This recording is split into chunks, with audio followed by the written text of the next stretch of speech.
This is not a review of the iPad Pro Magic Keyboard, so let's just get something out of the way. The Magic Keyboard, very good.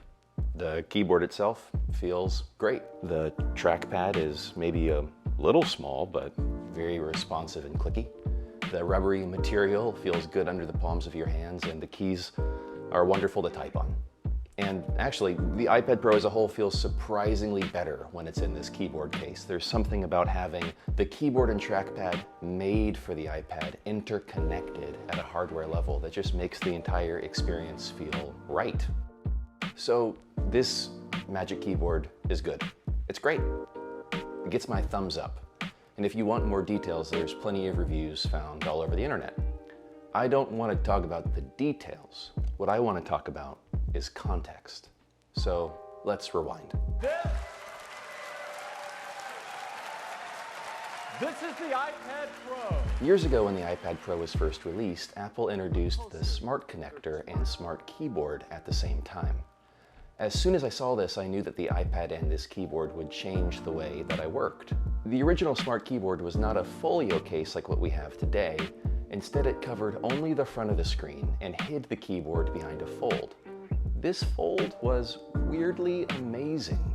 You would open up the keyboard with a flourish of your hand, and when you were done writing, you could easily use the iPad as a tablet, folding the entire cover behind the device as one might do with the cover of a book.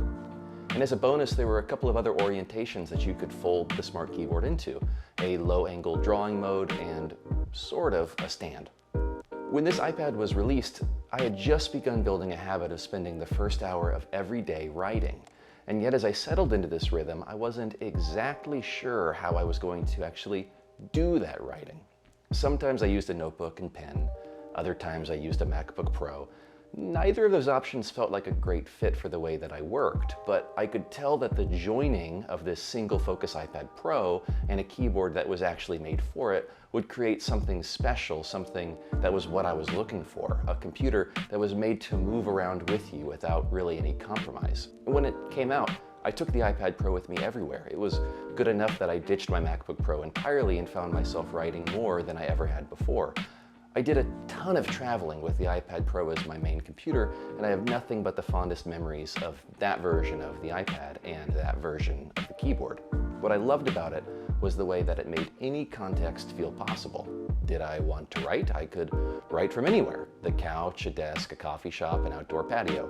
Did I want to read? I could pull the iPad off the keyboard and with a pencil in my hand, take notes with ease.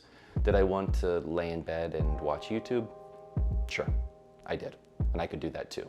The Smart Keyboard made changing contexts from one to the other effortless, and I never had to worry about whether or not I should change it, I just did it. When the newer iPad Pro was announced, so too was the replacement for the Smart Keyboard, and instead of a one-to-one match, we got an iteration, the Smart Keyboard Folio. And as I watched the announcement video, I was surprisingly disappointed. Gone was the cover with the elegantly hidden keyboard, replaced by a new case that covered the entire front and back of the iPad. It looked more rigid than the original keyboard, and pulling the iPad Pro out felt less elegant than it had been before. This seemed like it was supposed to stay on the iPad Pro forever, but the always exposed keyboard meant that when you folded it around, your fingers would sort of touch the keys like you were playing a weird butterfly switch accordion. I resigned myself to this new keyboard because, it was still fine.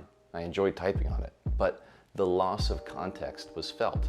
And that gets us back to where we are today. This new Magic Keyboard is the latest iteration, and I want to say I'm mostly content with the way that it improves on switching from context to context.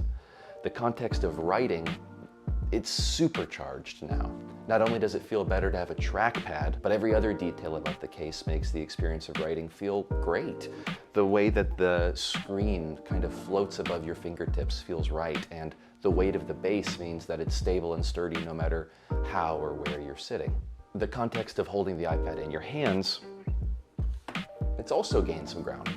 The heavy-duty magnets mean that tearing the iPad off the base feels really satisfying, much better than the way that the Smart Keyboard would sort of just weakly give up and collapse in on itself.